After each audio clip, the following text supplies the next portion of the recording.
Hi friends, welcome to TNPC Mitra channel. இன்னைக்கு நம்ம சேனல்ல 11th ஸ்டாண்டர்ட் எத்திக்ஸ் அறவியலும் பண்பாடும் அதில் இருக்கக்கூடிய ஃபர்ஸ்ட் யூனிட் தமிழக பண்பாடு ஒரு அறிமுகம் இந்த யூனிட் பார்க்க போகிறோம். இப்போ இந்த யூனிட்டை பொறுத்த வரைக்கும் டிஎன்பிசி குரூப் 1 to 2Aல இருக்கிற யூனிட் 8ஓட தொடர்புடைய யூனிட். இந்த யூனிட்டில் இருக்கிற முக்கியமான பாயிண்ட்ஸ் பார்க்கலாம். பாருங்கள், ஃபஸ்ட்டு நுழைவாயில் கொடுத்துருக்காங்க, அதெல்லாம் ரீட் பண்ணிக்கோங்க. பண்பாடு என்பது குறிப்பிட்ட ஒரு நிலப்பகுதியில் வாழும் மக்களின் வாழ்க்கை முறையாகும். பண்பாடு என்பது குறிப்பிட்ட ஒரு நிலப்பகுதியில் வாழும் மக்களோட வாழ்க்கை முறை தான் பண்பாடுன்னு சொல்கிறோம். பண்பாடு சொல்லோட விளக்கத்தை சொல்லியிருக்காங்க. பண்பாடு எனும் வேர் சொல்லிலிருந்து தோன்றியதே பண்பாடு ஆகும். பண்பாடு என்பதற்கு சீர்படுத்துதல், செம்மைப்படுத்துதல் என்பது பொருள். பண்பாடு என்ற சொல்லை தமிழில் முதலில் அறிமுகப்படுத்தியவர் டி.கே. சிதம்பரநாதனார். இப்போது பண்பாடு என்ற சொல்லை அறிமுகப்படுத்தியவர் தமிழில் முதல்ல அறிமுகப்படுத்தியவர் யாருன்னா டி.கே. சிதம்பரநாதனார். பண்பாடு என்ற சொல் எந்த வேர் சொல்லேருந்து வந்ததுன்னா பண்பாடுன்ற வேர் சொல்லேருந்து வந்தது. உலகம் என்பது உயர்ந்தோர் மெய்ச்சே என்கிறது தொல்காப்பியம். இங்கே உயர்ந்தோர் என்பது பண்பாடு உடையவர்களே குறிக்கிறது. உலகம் என்பது உயர்ந்தோர் மெய்ச்சே என்ற கூற்று இடம்பெற்ற நூல் எதுன்னு கேட்டால் தொல்காப்பியம். நல்ல வழிமுறைகளை பின்பற்றி வாழ்வதே சிறந்தது என்பதை பண்பெனப்படுவது பாடறிந்து ஒழுகுதல் என்று கலித்தொகை குறிப்பிடுகிறது. பண்பெனப்படுவது பாடறிந்து ஒழுகுதல் என்ற வரிகள் இடம்பெற்ற நூல்னு கேட்கலாம். இந்த மாதிரி கேட்டால் கலித்தொகை. பண்பெனப்படுவது பாடறிந்து ஒழுகுதல், இதோட பொருள் என்னன்னு கேட்டால் நல்ல வழிமுறைகளை பின்பற்றி வாழ்வதே சிறந்தது. இவ்வுலகம் பண்புடையவர்களால் மட்டுமே வாழ்ந்து கொண்டிருக்கிறது என்பதை பண்புடையார் பட்டுண்டுலகம் என்கிறார் வள்ளுவர். பண்புடையார் பட்டுண்டுலகம் எதில் இருக்குன்னா திருக்குறள். மனிதன் பேசும் மொழி, உணவு, உடை, வாழ்க்கை முறை, செய்யும் தொழில், எண்ணங்கள் இது எல்லாமே பண்பாட்டை வெளிப்படுத்தக்கூடிய காரணிகளாக திகழுது. இதெல்லாம் சும்மா ரீட் பண்ணிக்கோங்க. அடுத்து பண்பாடுக்கும் நாகரிகத்துக்குமான வேறுபாடு கொடுத்துருக்காங்க.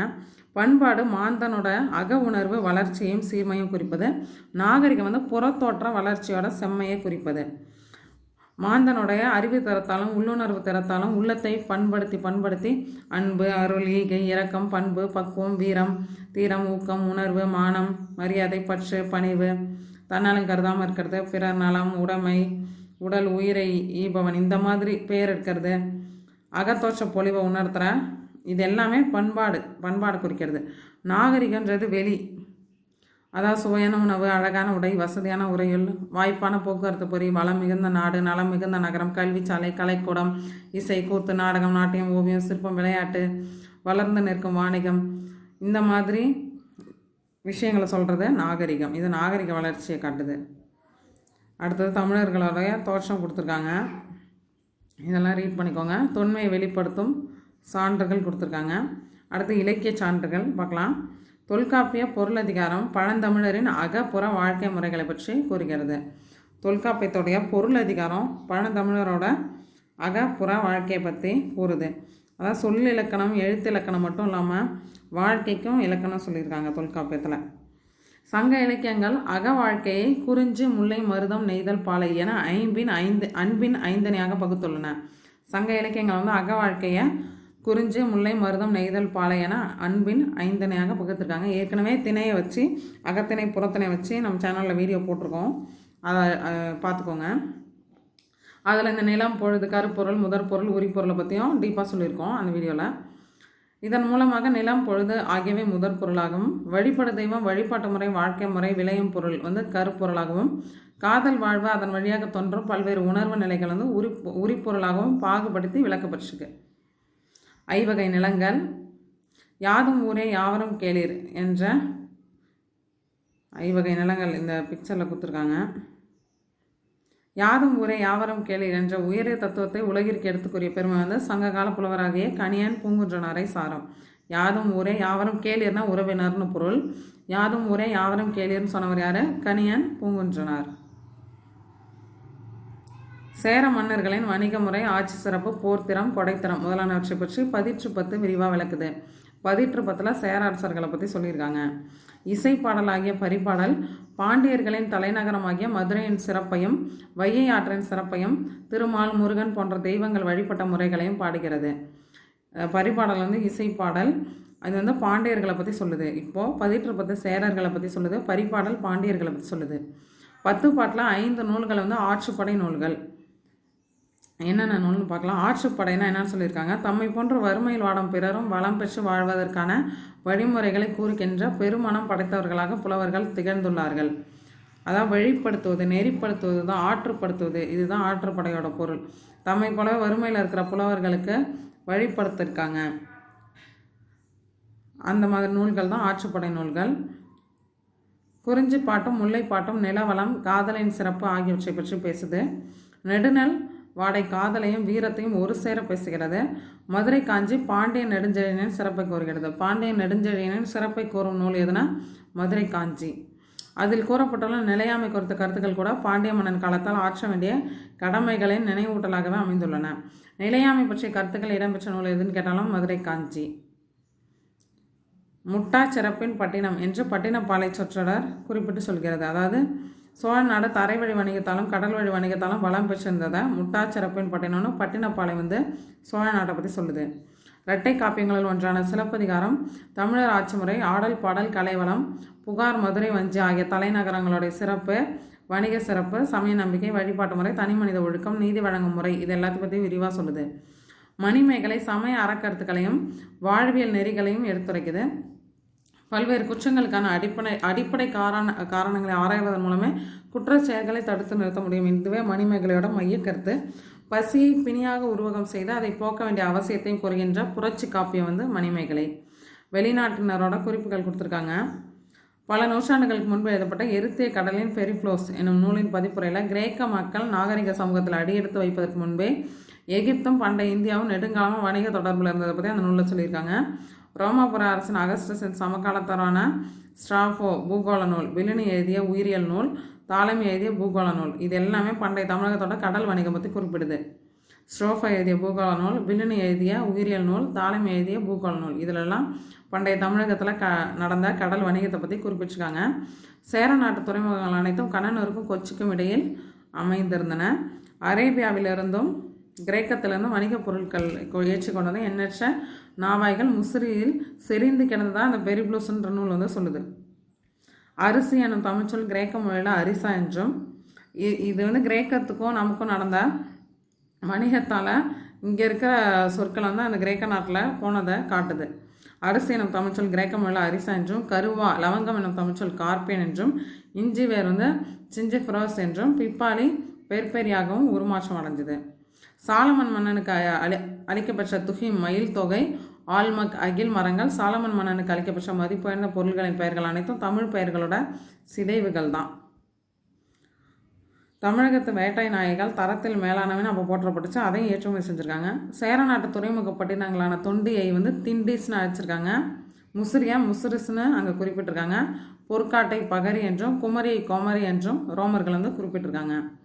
தமிழகத்தின் கீழே கடற்கரையை துறைமுகங்களான கொற்கையை கொல்சா என்றும், நாகப்பட்டினத்தை நிகாமா என்றும், காவிரி பூம்பட்டினத்தை கமரா என்றும், புதுச்சேரியை பொதுக்கே என்றும், மரக்காணத்தை சோபட்மா என்றும், மசூலிப்பட்டினத்தை மசோலியா என்றும் அந்த நூல்கள் குறிப்பிட்டிருக்கு. இதில் தமிழ் சொற்களை வணிகம் மூலமாக எப்படி கிரேக்கத்துக்கு போச்சுன்றதை தெரிஞ்சுக்கலாம். ஹிப்போக்ராட்டஸ் என்ற புகழ்பெற்ற கிரேக்க மருத்துவர் 5ஆம் நூற்றாண்டில் வாழ்ந்தவர். அவர் இந்திய மருத்துவ முறைகளும் மருந்து வகைகளையும் கையாண்டு வந்தார். மிளகை இந்திய மருந்துன்னு அவர் குறிப்பிட்டு எழுதியிருக்கார் அவர் நூலில். தொல்பொருள் சான்றுகள், கல்வெட்டு, பட்டயம், நாணயம், நினைவுச்சின்னம். கல்வெட்டுகள் பட்டயங்களை பொறுத்த வரைக்கும் பாருங்கள், பெரும்பாலும் மன்னர்களோட ஆணைகள், அவர்களுடைய சாதனைகள் போன்றவை கல்வெட்டில் இடம்பெற்றிருக்கு. திருப்பரங்குன்றம், நாகமலை, ஆனைமலை, கீழக்கோயில்குடி ஆகிய இடங்களில் காணப்படுற கல்வெட்டுகள் சங்க காலத்தவை. பல்லவர் கால கல்வெட்டுகள் குகைகள், ரதங்கள், கோயில்கள், கற்பாறை தூண் ஆகியவற்றில் காணப்படுது. இதில் மண்டகப்பட்ட, மகேந்திரவாடி, திருச்சி, பல்லாவரம், மாமல்லபுரம், தலவானூர் போன்ற இடங்களில் பல்லவர் கால கல்வெட்டுகள் கிடச்சிருக்கு. காஞ்சி கோயில்களில் காணப்படுற கல்வெட்டில் பல்லவர் கால வரலாற்றை அறிய முடியுது. பல்லவர் கால வரலாற்றை அறிய உதவும் கல்வெட்டு எதுன்னு கேட்டால் காஞ்சி கோயில்களில் காணப்படக்கூடிய கல்வெட்டுகள். பராந்தக சோழனின் உத்திரமேரூர் கல்வெட்டு. உத்திரமேரூர் கல்வெட்டு யாரோட காலத்தில் இருக்கிறதுனா பராந்தக சோழனோட உத்திரமேரூர் கல்வெட்டு. சோழர் கால கிராம ஆட்சி முறையை தெளிவாக எடுத்துக்காட்டுகிறது. சோழர் கால கிராம ஆட்சி முறையை எடுத்துக்காட்ட கல்வெட்டு உத்திரமேரூர் கல்வெட்டு. இந்த கல்வெட்டில் கிராம உறுப்பினர்களோட தகுதி, தேர்ந்தெடுக்கப்படுற முறை, அதை பற்றி இந்த குடவோலை முறை பற்றிலாம் இதில் குறிப்பிட்டிருக்காங்க. தஞ்சை, திருவொற்றியூர், மேலப்படுவூர், சிதம்பரம், திருவாரூர், மதுரை, கன்னியாகுமரி இங்கே காணப்படுற கல்வெட்டுகள் மக்களுடைய பண்பாடு, அரசியல் வாழ்க்கை முறை, சமூக உறவு, பொருளாதார நிலை பற்றிலாம் எடுத்துரைக்குது. அடுத்து குடவோலை முறை பற்றி சொல்லியிருக்காங்க. கிராம ஊராட்சி சபை உறுப்பினர் தேர்ந்தெடுக்க சோழர் காலத்தில் குடவோலை தேர்தல் முறை பயன்படுத்தப்பட்டது. இந்த தேர்தலில் குஷ்டமற்றவரையும் தகுதியுள்ளவரையும் நிற்க செய்வார்கள். அவங்களோட பெயரை ஓலையில் எழுதி குடத்தில் இட்டு கொடுக்குவாங்க. ஒரு சின்ன பிள்ளை வச்சு எடுக்க வச்சு எந்த போட்டி பூசலமின்றி அவங்கள செலக்ட் பண்ணியிருக்காங்க. பொன், செம்பு ஆகிய உலோகத் தகடுகள் மீது எழுத்துக்கள் பொறிக்கப்பட்டதுன்னா அதுக்கு பேர் பட்டயங்கள். பட்டயங்கள் வந்து அரசனின் பெயர், அவனது காலம், பட்டயம் அளிக்கப்படும் நோக்கம் இதை பற்றிலாம் கூறுறதால அவன் வந்து வரலாற்று அறிய துணை புரிஞ்சிருக்கு. அவை வந்து பிராகிருத மொழியிலும் வடமொழியிலும் தமிழிலும் காணப்படுது. வேள்விக்குடி பட்டயம், தலவாய்ப்புற செப்பேடு, சின்னமனூர் சாசனம், சிவகாசி செப்பேடுகள் முதலியன வந்து பாண்டியர் கால பட்டயங்களும், திருவாலங்காட்டு பட்டயம், கரந்தை செப்பேடு, அன்பில் பட்டயங்கள், லெய்டன் பட்டயங்கள் போன்ற சோழர் கால பட்டயங்களும். இப்போ எது எது பாண்டியர் கால பட்டயம், எது எது சோழர் கால பட்டயம்னு நல்லா பார்த்துக்கோங்க. பாண்டியர் கால பட்டயம் வந்து வேள்விக்குடி பட்டயம், தலவாய்ப்புற செப்பேடு, சின்னமனூர் சாசனம், சிவகாசி செப்பேடு இதெல்லாம் பாண்டியர்களோடது. திருவாலங்காட்டு பட்டயம், கரந்தை செப்பேடு, அன்பில் பட்டயம், லெய்டன் பட்டயம் இதெல்லாம் சோழர் கால பட்டயம். மன்னர்கள் கொடையாக வழங்கிய இறையிலை நிலங்களையும் அவற்றை பெற்றுக்கொண்டவர்களை பற்றியும் கல்வெட்டுகளும் பட்டயங்களும் சொல்லுது. நாணயங்கள் சங்க காலத்தில் செப்பு நாணயங்கள் வழக்கத்தில் இருந்துச்சு. அவை சதுர வடிவமாக இருந்துச்சு. நாணயத்தோட ஒரு புறத்தில் யானையும் மறுபுறத்தில் இரட்டை மீன்களும் காணப்பட்டுச்சு. இது வந்து பாண்டியர்களோடது. யவனர்கள் தமிழகத்தில் மதுரை, புகார் ஆகிய இடங்களிலிருந்து தங்க நாணயங்களை வெளியிட்டனர். யவனர்கள்லாம் கிரேக்கர்களை தான் இப்போ யவனர்கள்னு குறிப்பிட்டிருக்காங்க. அவை அவர்களுடைய புழக்கத்துக்கு பயன்பட்டன. பல்லவர் காலத்தில் வெளியிடப்பட்ட நாணயங்களில் இரட்டை மீன், கப்பல், நந்தி போன்ற சின்னங்கள் காணப்படுது. பல்லவர் காலத்தில் வெளிவந்த நாணயத்தில் இரட்டை மீன், கப்பல், நந்தி இந்த சின்னங்கள்லாம் காணப்படுது. முதலாம் ராஜராஜன் காலத்தில் வெளியிடப்பட்ட நாணயங்களில் புலியும் அதன் அருகில் இரட்டை மீன் கொண்ட வடிவங்களும் காணப்படுகின்றன. இதனால் வந்து அவன் பாண்டியர்களை அடக்கி வலிமை பெற்றவனாக வாழ்ந்தான். யார்? ராஜராஜ சோழன். அதை காட்டுது. இரண்டாம் வரகுணனின் தங்க நாணயம் கிறந்த எழுத்தில் அவனுடைய பெயருடன் காணப்படுகிறது. நினைவு சின்னங்கள் மகேந்திரவர்மனின் மண்டகப்பட்டு கல்வெட்டில் அழியக்கூடிய பொருள்களான மரம், செங்கல், மண், சுண்ணாம்பு கொண்டு பல கோயில்கள் சங்க காலத்தில் அதனைத் தொடர்ந்து களப்பிரர் காலத்திலும் கட்டப்பட்டதாக குறிப்பிடப்பட்டுள்ளது. காஞ்சியில் உள்ள கைலாசநாதர் கோயில், வரதராஜ பெருமாள் கோயில், சிதம்பரத்தில் உள்ள நடராஜர் கோயில், தஞ்சை, கங்கை கொண்ட சோழபுரம், தாராசுரம், திருவொற்றியூர், லால்குடி இந்த கோயில்கள் எல்லாமே வரலாற்று சிறப்பு மிக்கவே சொல்லியிருக்காங்க. வேறு என்னென்ன ஆதாரங்கள் இருக்குன்னா, வீரம், கொடை, புலமை முதலியவற்றில் சிறந்தவர்களை நினைவு கூறும் பொருட்டு நடத்தப்பட்ட கற்பதுகைகளும் நடுகற்களும் தமிழ் பண்பாட்டின் தொல்பொருள் சின்னங்களாக விளங்குது. இதான் இந்த பிக்சர் கொடுத்துருக்காங்களே, இதான் முதுமக்கள் தாடி. இதை தவிர வேறு எங்கெங்கெல்லாம் குகை, ரதம், கோயில், அரண்மனை, கோட்டை இதெல்லாம் தமிழக பண்பாட்டை வரலாற்று அறியறதுக்கு உதவுது. பஞ்ச பாண்டவ ரதங்கள் பற்றியும் கொடுத்துருக்காங்க இந்த பிக்சரில். திருப்பரங்குன்றம், மண்டகப்பட்டு, மகேந்திரவாடி, மாமல்லபுரம், சித்தனவாசல் போன்ற இடங்களில் குகை கோயில்கள் உள்ளன. குகை கோயில்கள் எங்கெங்கே இருக்குன்னா திருப்பரங்குன்றம், மண்டகப்பட்டு, மகேந்திரவாடி, சித்தனவாசல் போன்ற இடங்கள் இருக்குது. மாமல்லபுரம் ஒற்றைக்கல் ரதங்கள் தமிழகத்தின் சிறப்பான சிற்பக்கலைக்கு அடையாளமாக திகழுது. நிலவியல் கூறுகள் பழங்கால தமிழகம் வடக்கே வேங்கடம் முதல் தெற்கே குமரி வரை பரவி இருந்துச்சு. வடவேங்கடம், தென்குமரி, ஆயிடை, தமிழ் கூறும் நல்லுலகத்து அப்படின்னு தொல்காப்பிய பாயிரம் வந்து தமிழகத்தோட எல்லையை உறுதி செய்து. குறிஞ்சி, முல்லை, மருதம், நெய்தல் என்றும் குறிஞ்சியும் முல்லையும் முறைமையில் திரிந்த நிலத்தை பாலை என்றும் இலக்கியங்கள் பகுத்து வச்சுது. பாண்டிய நாடு, சோழ நாடு, சேர நாடு, கொங்கு நாடு போன்ற அரசியல் பிரிவுகளுக்கு வந்து இயற்கை அமைப்பு தான் காரணமாக இருந்திருக்கு. மேற்கு தொடர்ச்சி மலையும் கிழக்கு தொடர்ச்சி மலையும் இரு கடற்கரை ஓரங்களும் அமைந்து தமிழகத்தின் நீலகிரி மாவட்டத்தில் ஒன்றாக இணைகின்றன. மேற்கு தொடர்ச்சி மலையும் கிழக்கு தொடர்ச்சி மலையும் எங்கே இணையுதுன்னா தமிழகத்தோட நீலகிரி மாவட்டத்தில். அடுத்தது பாருங்கள், நெறி பிறழாத போர் முறை, மக்கள் நிலை அறிந்து வரி விதித்தல், நேர்மையாக பொருளீட்டல், சான்றோர்களை மதித்தல், அவர் தம் வழிகாட்ட நெறிமுறைகளை பின்பற்றுதல் இதெல்லாம் அரசர்களுடைய மாண்புகளாக கருதப்பட்டுச்சு. வினையே ஆடவருக்கு உயிர் என்ற குறுந்தொகை தொடர் ஆண்களோட நிலையையும் அவங்க வாழ்விடங்களுக்கு தொழில்களை அவர்கள் தங்களின் வாழ்விடங்களுக்குரிய தொழில்களை செய்தனர் என்பதையும் விளக்குது. வினையே ஆடவருக்கு உயிர்னு சொல்கிறது குறுந்தொகை தொடர். அடுத்து முச்சங்கங்களை பற்றி சொல்லியிருக்காங்க. முதற் சங்கம், இடைச்சங்கம், கடைச்சங்கம் 3ஆக வகைப்படுத்தப்பட்டிருக்கு. முதற் சங்கம், இடைச்சங்கம், கடைச்சங்கம். முதற் சங்கம் நடந்தது தென்மதுரை, இடைச்சங்கம் கபாடபுரம், கடைச்சங்கம் இன்றைய மதுரை. முதற் சங்கம் வந்து வளர்த்தவர்கள் வந்து காய்ச்சின வழுதி முதல் கடுங்கோன் வரை. அடுத்தது இடைச்சங்கம் வளர்த்தவங்க வந்து வெண்டேர் செழியன் முதல் முடத்திருமாறன் வரை. கடைச்சங்கம் முடத்திருமாறன் முதல் உக்கர பெருவழுதி வரை. 8 தொகையும் 10 பாட்டும் 3ஆம் தமிழ்ச்சங்க கால நூல்கள் என்று கூறுகின்றனர். சங்க இலக்கியம்னு சொல்கிறோம். சங்க இலக்கியம் எதை சொல்கிறோன்னா 8 தொகை 10 பாட்டு. மீதியெல்லாம் ஒரு டைம் சும்மா ரீட் பண்ணிக்கோங்க. சங்கங்களை பற்றிய வரலாறு நக்கீரர் எழுதிய இறையனார் களவியல் உரையிலும் கூறப்பட்டுள்ளது. அடுத்து அகத்திணை புறத்திணை. தமிழர்கள் தம் வாழ்க்கை அகம் எனவும் புறம் எனவும் 2ஆக பிரித்தாங்க. அன்பின் வழிபட்டது அகவாழ்வு, வீரத்தின் வெளிப்பாடு புறவாழ்வு. அகத்திணை விளக்கம். உருவத்தாலும் அகவையாலும் அறிவாலும் மொத்த தலைவனும் தலைமையும் சேர்ந்து வாழ்வதே அகவாழ்வாகும். அதை பற்றி சொல்கிறதெல்லாம் அகத்திணை சொல்லியிருக்காங்க. அகத்திணை 5 வகை. குறிஞ்சி, முல்லை, மருதம், நெய்தல், பாலை. பொருந்தா காதலை பெருந்திணை எனவும் ஒரு தலை காதலை கைக்கிளை எனவும் புற ஒழுக்கத்தை 7 திணைகளாகவும் கூறுவர்.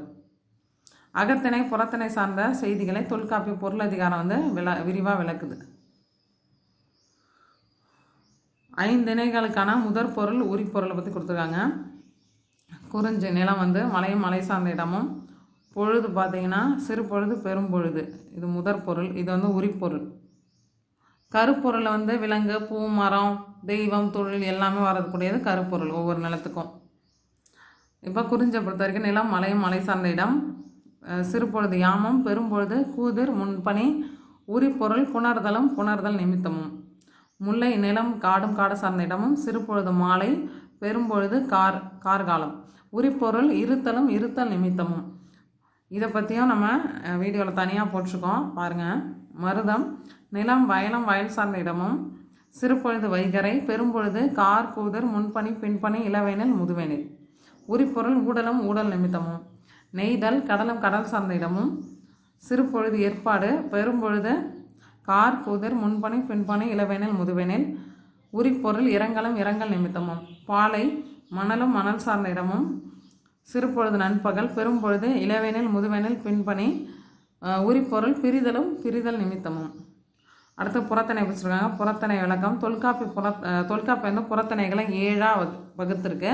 புறப்பொருள் வெண்பா மாலை 12ஆக பகுத்திருக்கு. தொல்காப்பி புறத்திணை 7ஆக வகுத்திருக்கு. புறப்பொருள் வெண்பா மாலை 12ஆக பகுத்திருக்கு. அந்த 12 என்னென்னா வெச்சி, கரந்தை, வஞ்சி, காஞ்சி, உழிங்கை, நொச்சி, தும்பை, வாகை. அடுத்தது பாடான், பொதுவியல், கைக்கிளை, பெருந்திணை இதெல்லாம் வரும். சரி, இதில் வெச்சி, கரந்தை, வஞ்சி, காஞ்சி, உழிங்கை, நொச்சி, தும்பை, வாகை இந்த 8 புறத்திணைகளும் போருக்கான காரணம், போர் நடைபெறும் முறைகளை சொல்லுது. மன்னனோட வீரம், கொடை, புகழ் முதலானவற்றை சிறப்பித்து பாடுவது பாடான் திணை. மேற்கண்ட 9 திணைகளில் கூறாதவற்றை பொதுவியல் திணை. இப்போ என்னென்ன திணை இருக்குது? வெச்சி, கரந்தை, வஞ்சி, காஞ்சி, உழிங்கை, நொச்சி, தும்பை, வாகை, பாடான், பொதுவியல் 10 திணைகள். இதெல்லாம் கைக்கிளை, பெருந்திணை 12 திணைகள். புறப்பொருள் வெண்பா மாலை புறத்திணையை 12ஆக பகுதி சொல்லுது. அதே தொல்காப்பியம் புறத்திணைகளை 7ன்னு சொல்லுது. விருந்தோம்பல். விருந்தே தானும் புதுவது புனைந்த யாப்பின் முயற்சி என்ற தொல்காப்பிய நூற்பாவில் இடம்பெற்றுள்ள விருந்து எனும் சொல் புதியது என்ற பொருளில் கையாளப்பட்டுள்ளது. இதன் அடிப்படையில் தோன்றிய விருந்தினர் என்ற சொல் அறிந்தவர், தெரிந்தவராகிய சுற்றத்தார் அல்லது முன்பின் அறியாதவர், வீடு தேடி வருவோர் எல்லாரையும் பொதுவாக குறிப்பிடதான் இருக்கும். இவர்களை வரவேற்று உணவளித்து உபசரிக்கும் பண்பே விருந்தோம்பல். பசியென வந்தவர்களை வரவேற்று இன்முகத்தோடு உணவளித்த சிறப்பு நம் தமிழர்களே சாரம். தொல்காப்பிய காலம் முதல் இப்பழக்கம் தமிழர்களிடையே இருந்து வருகிறது.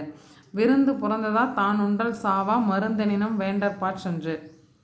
திருக்குறள். இந்த குறட்பா விருந்தோம்பல் பண்பை பற்றின சிறப்பாக விளக்குது. தொல்லோர் சிறப்பின் என்ற இளங்கோவடிகள் தொல்லோர் சிறப்பின் என்ற விருந்துக்கு அடை கொடுத்து கூறியதால் தமிழரின் தொன்மையான பழக்கம் விருந்தோம்பல் என்பதை அறியலாம். விருந்தோம்பும் பண்பு கணவன் மனைவியின் தலையாய கடமைன்னு சங்க இலக்கியங்கள் குறிப்பிடுது. இரவில் வாயில் கதவை அடைக்கவும் விருந்தினர் யாரேனும் உள்ளனரா அப்படின்னு தமிழர்கள் பார்ப்பாங்க. அப்படி யாராவது இருந்தால் வரவேற்று உணவளிப்பாங்கன்றதை நற்றிணை பாடல் சொல்லியிருக்கு. தமிழர்கள் தமது வீட்டிற்கு வருபவர்களுக்கு உணவளித்த பிறகே தாமும் உண்ணும் வழக்கத்தை கொண்டிருந்தனர். பழந்தமிழ் இலக்கியத்தில் உணவு சமைக்கும் முறைகளை மடைநூல் குறிப்பிடுகிறது. பழந்தமிழ் இலக்கியத்தில் உணவு சமைக்கும் முறைகளை குறிப்பிடக்கூடிய நூல் மடைநூல். உணவு பற்றிய செய்திகள் சிறுபானாற்றுப்படை, பெருங்கதை, மணிமேகலையிலையும் சொல்லியிருக்காங்க. காலத்துக்கும் நிலத்துக்கும் ஏற்ற உணவுகளை அந்த நூல்கள் மூலமாக தெரிஞ்சுக்க முடியும். வல்லன்மை. பெற்ற பெருவளத்தை தக்கோருக்கு பகிர்ந்தளிப்பதே வல்லன்மை. இப்பண்புகள் அரசர்கள் பின்பற்ற வேண்டிய பண்புகளில் தலையாயதுன்னு கருதப்பட்டுச்சு. அதான் பேகன் கொடுத்துருக்காங்க. மயிலுக்கு போர்வை தந்த பேகன், முல்லைக்கு தேர் தந்த பாரி. சேர சோழ பாண்டியர் ஆகிய மூவேந்தர்களும் குறுநில மன்னர்களாகிய கடையேழு வள்ளல்களும் வாரி வழங்கும் வள்ளல் தன்மை கொண்டவர்களாக விளங்கினர் என்பதை இலக்கியங்கள் பெருமிதத்துடன் கூறுகின்றன. குறுநில மன்னர்கள் ஆட்சி செய்த பகுதி அவங்களோட வள்ளல் தன்மை சொல்லியிருக்காங்க. பேகன் ஆட்சி செய்த பகுதி பழனிமலை, வள்ளல் தன்மை மயிலுக்கு போர்வை தந்தவர். பாரி ஆட்சி செய்த பகுதி பரம்புமலை, முல்லை கொடி படவதற்கு தம் தேரையே தந்தவர். திருமுடிக்காரி ஆட்சி செய்த பகுதி மலையமாநாடு, குதிரைகளை பரிசாக வழங்கியவர். ஆய் அண்டிரன் பொதியமலை, நீலநாகத்தின் உடையை இறைவனுக்கு போர்த்து மகிழ்ந்தவர். அதியமான் தகடூர் பகுதி ஆட்சி பண்ணியிருக்காரு. அரிய நெல்லிக்கனியை அவ்வைக்கு தந்தவர் அதியமான். நல்லி கண்டீரமலை ஆட்சி செஞ்சிருக்காரு. மலைவாழ் மக்களுக்கு அனைத்து பொருட்களையும் வழங்கியவர். வல்வில் ஓரி கொல்லிமலை யாழ்மீட்டும் பாணர்களுக்கு பரிசு வழங்கியவர். அடுத்தது இதை ரீட் பண்ணிக்கோங்க நிறைய புக் பேக் கொஸ்டின்ஸ் பார்க்கலாம். சரியான விடை பண்பாடு என்ற சொல்லை தமிழில் முதலில் அறிமுகப்படுத்தியவர் டி.கே. சிதம்பரநாதனார். கீழ்காண்பவற்றுள் பொருந்தாத இணை குறிஞ்சி யாமம் சரி, முல்லை மாலை சரி, மருதம் வைகரை சரி. பாலை ஏற்பாடு தான் தவறு, இங்கே நண்பகல் வரணும். கீழ்காண்பவற்றுள் சரியாக பொருந்தியுள்ள இணையை தேர்ந்தெடுக்க. பாரி முல்லைக்கு தேர் தந்தவர் சரி. பேகன் அவைக்கு நெல்லிக்கனை அளித்தவர் தவறு. அதியமான் தான் அவைக்கு நெல்லிக்கனை அளித்தவர். பேகன் மயிலுக்கு போர்வை தந்தவர். ஆய் அண்டிரன் தான் நீலநாகத்தின் அடை இறைவனுக்கு அளித்தவர். நம்ம இதெல்லாம் மாறி இருக்கு. இப்போ சரியாக இருக்கிறது பாரி மட்டும்தான். பாரி முல்லைக்கு தேர் தந்தவர். பொறுத்துக. தொண்டின்றது கிரேக்கத்தில் என்ன அழைக்கப்படுச்சு? திண்டிஸ். தொண்டின்ற துறைமுகம் திண்டிஸ். முசிறி முசிரிஸ். பொற்காடு பகரி. குமரி கொமரி. அப்போது இந்த செகண்ட் ஆப்ஷன் தான் ஆன்சர். பொது ஆண்டுக்கு முன் 5ஆம் நூற்றாண்டில் வாழ்ந்த புகழ்பெற்ற கிரேக்க மருத்துவர் ஹிப்போக்ரேட்டஸ். அவரோட நூலில் தான் மிளகு தமிழர் மருந்துன்னு குறிப்பிட்டிருக்காரு. பண்பெனப்படுவது பாடறிந்து ஒழுகுதல். இப்பாடலடி இடம்பெற்றுள்ள நூல் கலித்தொகை. பண்பெனப்படுவது பாடறிந்து ஒழுகுதல். இப்பாடலடி இடம்பெற்றுள்ள நூல் கலித்தொகை. பின்வரும் கூற்றையும் காரணத்தையும் படித்து விடை குறிப்பை தேர்ந்தெடுக்க. உலகம் என்பது உயர்ந்தோர் மெச்சை என தொல்காப்பியம் கூறுகிறது. நல்ல வழிமுறைகளை பின்பற்றி பண்பாட்டில் சிறந்து விளங்குபவர்களே உயர்ந்தவர்கள். கூற்றும் சரி, காரணமும் சரி. 10 பாட்டில் உள்ள ஆற்றுப்படை நூல்களின் எண்ணிக்கை 5. 10 பாட்டில் இருக்கிற ஆற்றுப்படைகளோட எண்ணிக்கை 5. திருமுருக ஆற்றுப்படை, புறநர் ஆற்றுப்படை, பெரும்பான் ஆற்றுப்படை, சிறுபான் ஆற்றுப்படை, மலைப்படு கடா கூத்தராற்றுப்படைன்னு சொல்லுவாங்க. இதான் 10 பாட்டில் இருக்கிற ஆற்றுப்படை நூல்கள். 5 நூல்கள். பொன், செம்பு ஆகிய உலோகங்கள் மீது பொறிக்கப்படுகின்ற எழுத்துக்கள் பட்டயங்கள். சரியான விடை பாருங்கள். தொல்காப்பியம் கூறும் பொருத்தனைகள் எண்ணிக்கை 12. தவறு. தொல்காப்பியம் சொல்கிற பொருத்தனைகளோட எண்ணிக்கை 7. புறத்தார் யாவருக்கும் புலப்படும் ஒழுக்கத்தை பற்றி கூறுவது புறத்திணை. மன்னனின் வீரம், கொடை, புகழ் முதலியவற்றை சிறப்பிக்கப்படுவது வாகைத்திணை. தவறு. மன்னரின் வீரம், கொடை, புகழை பற்றி சொல்கிறது பாடான் திணை. வாகை திணை போரில் வெற்றி பெறும்போது சூடக்கூடியது தான் வாகை. பொருந்தா காதலை பெருந்திணை என்று கூறுவர் சரி. அப்போ இதில் எது சரினா 2, 4 மட்டும்தான் சரி. சோழர் கால கிராம ஆட்சி முறையை பற்றி அறிய உதவும் கல்வெட்டு உத்தரமேரூர் கல்வெட்டு. பராந்தக சோழனின் உத்தரமேரூர் கல்வெட்டு. இந்த யூனிட்டை பொறுத்த வரைக்கும் முக்கியமான பாயிண்ட்ஸ் இவ்வளோ தான். இந்த வீடியோ உங்களுக்கு யூஸ்ஃபுல்லாக இருந்தால் மறக்காமல் சேனலை சப்ஸ்கிரைப் பண்ணுங்கள். தேங்க்யூ.